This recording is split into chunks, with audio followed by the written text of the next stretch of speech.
Hello everybody, Helcorex here, and welcome to another Mercenary Thoughts from the Inner Sphere. What, 328? Yeah, definitely 328. Alright, today we're going to be talking about the Grizzly 70-ton mech. It's got a little bit of punch, it has some bite like a Grizzly would. According to the book. It says the Grizzly was not liked or used or anything because there's all kinds of problems. But, we don't have to worry about that in the game because, we don't have to worry about such things. So we just use them. All right, the Grizzly, 70-ton mech. It's a 464, has Indo steel, 11 double heat sinks, and 13 tons of standard slab armor. There you go. It's not an Omni mech. It's just the old style mech that has fixed weapon systems, kind of like the old Intersphere, coming out of nowhere and finding itself used. And it was like used up to a certain point before the invasion, like 40 years before the invasion. And then they said, we're just going to relegate it to the second lines. They can have it. And they go, hey, we like this. This is good. Good stuff. All right, the Grizzly. Well, it has a Gauss rifle in the right arm with 2 tons of ammunition in the right arm. Has a big bunch of weaponry, so you got 14 tons wrapped up in that. Okay, not a problem. And then in the left arm, we have a large pulse laser. I can get behind that. A medium pulse laser, like that. And a small pulse laser. Okay, it's kind of like using a flamer, okay, something like that nature. And then we have in the left torso an LRM-10 with a ton of ammunition and jump jets in the right and left legs. All right, so it's a 464.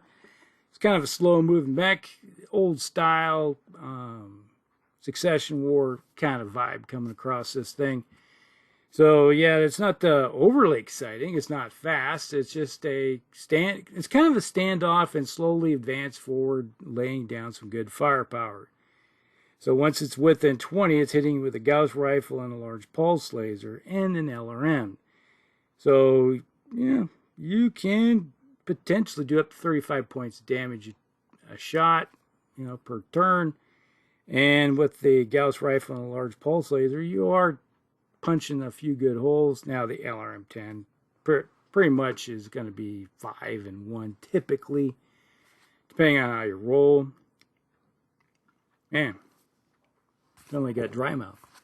All right, so you have to pretty much kind of think about it in those terms. Is that you're going to have clan mechs that are faster, got more firepower than this thing will, because it doesn't have XL engines.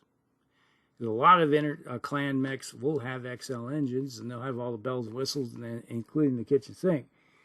So it is outclassed to a large extent. But if you use it right, and you got some mobility with those jump jets, so you can get around and jump over things and whatnot. And you really, it's one of those mechs that doesn't worry about heat at range, because you're not going to be creating that much with the LRM-10 and the large pulse lasers, your largest things. And then the Gauss rifle is like, ew, that's almost nothing. So it's one of those mechs that runs cool and can punch out some damage. And you don't want to necessarily close with this thing, because you're not really gaining much at short range other than a medium pulse laser out to 12. So if you do get within 12, yeah, toss that into the mix, all right? But otherwise, you're not going to need to get close with this thing.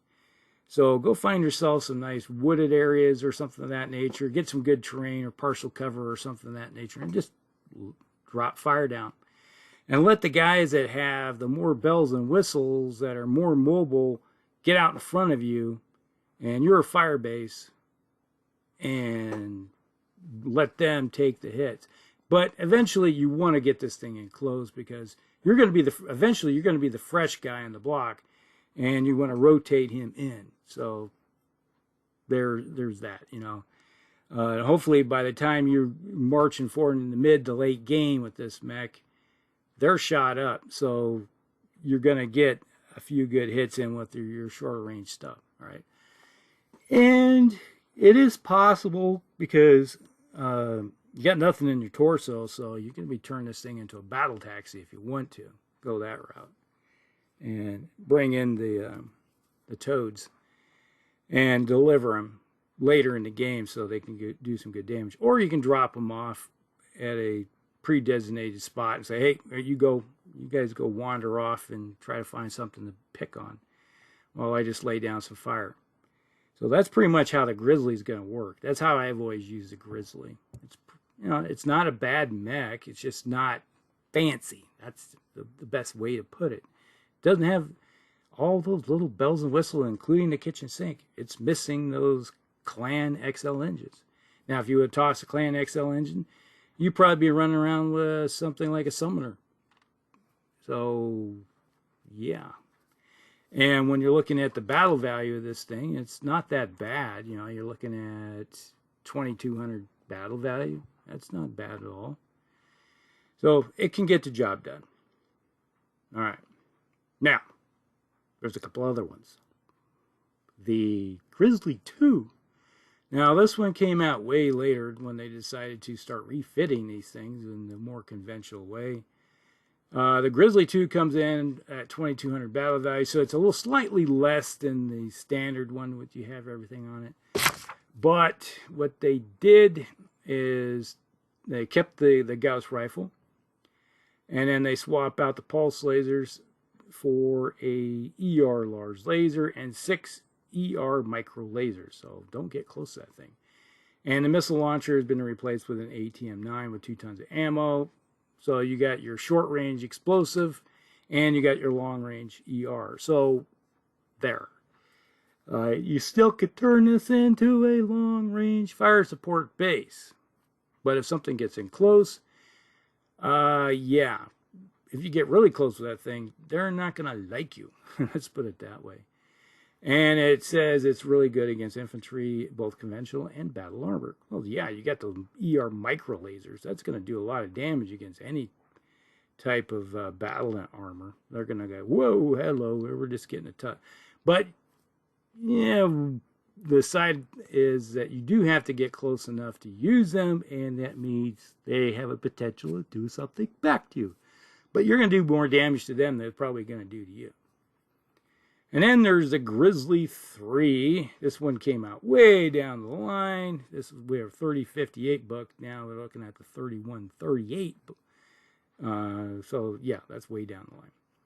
And what they did with this one, it mounts an inner sphere plasma rifle.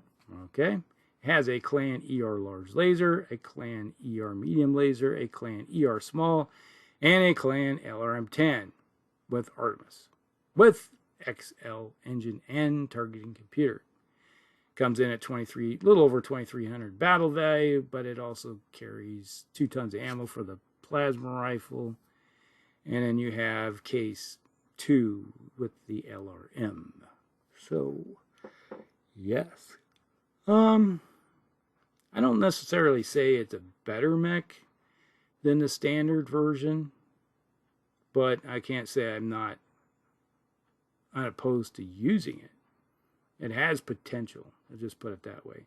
But I'm just curious why they put a inner sphere plasma rifle on it instead of something else.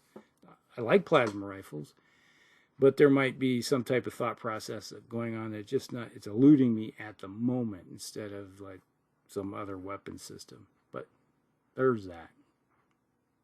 It's a head scratcher. All right. Design quirks are difficult to maintain and expose actuators. So everything's out in the open. It's like running around with armor, but without it protecting any important stuff. So that's pretty much how that works. Yeah, good, bad, and ugly. All right, so that is the Grizzly. Now, if I, per se, is like, all right, you're going to redesign the Grizzly, what would you do? I'm just curious. This is going to be kind of a short video. But if you had a Grizzly and you said, hey, let's just do a factory refit and put it back out on the market, what would you do? What would you change? You know, would you keep the Gauss rifle and replace it with a Clan ERPPC, keeping the damage the same, freeing up some tonnage, which gives you 6 tons to play with? Obviously, you're going to throw a couple more heat sinks in. So you're basically looking at 4 tons there. To add to something, would you add a Streak 6? Would you change the LRM-10 to an ATM, upgrading that whole system there with 2 tons of ammo, which is not a bad idea? Would you then add a couple more pulse lasers? Thoughts? What do you want to do? What would you do? All right, that's it. That's the Grizzly in a nutshell. Not overly exciting, not overly great. All right. That's it. Hope you guys like it. Like and subscribe, share with your friends, and we'll see you in the next one. Hellcracks out.